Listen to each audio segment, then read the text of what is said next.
నిన్న పాలెగాంలో జరిగినటువంటి ఘటనకు ప్రతీకగా ఈరోజు నిరసనగా కాశ్మీర్ వ్యాప్తంగా బంద్ జరుగుతుంది.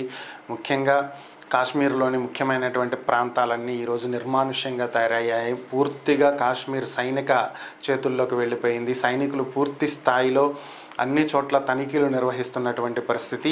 ఈ ఉగ్రవాదులు ఎక్కువ దూరం వెళ్ళి ఉండరు, అక్కడ దగ్గరలోనే ఉన్నటువంటి అడవుల్లోకి వెళ్ళారు అనేది స్థానికులు చెప్తున్నటువంటి అంశం. మొత్తం అడవిని జల్లెడబడుతున్నారు. అలాగే కాశ్మీర్ వ్యాప్తంగా ఇంకెక్కడా ఇలాంటి ఘటనలు జరగకుండా పూర్తి స్థాయిలో సైనికులు చర్యలు చేపడుతున్నారు. స్థానిక పోలీసుల సహాయంతో అన్నింటినీ కూడా తనిఖీ చేస్తున్నటువంటి పరిస్థితి. కాశ్మీర్ వ్యాప్తంగా ఈరోజు అన్ని విద్యా సంస్థలతో పాటుగా ప్రభుత్వ ప్రైవేట్ కార్యాలయాలతో పాటుగా అన్నీ కూడా మూతపడ్డాయి. అత్యవసర సేవలు కూడా, ఈవెన్ పాలు, నిత్యావసరాలు ఇలాంటివి కూడా దొరకనటువంటి పరిస్థితి. పూర్తిగా అన్నీ కూడా బంద్ చేసేశారు.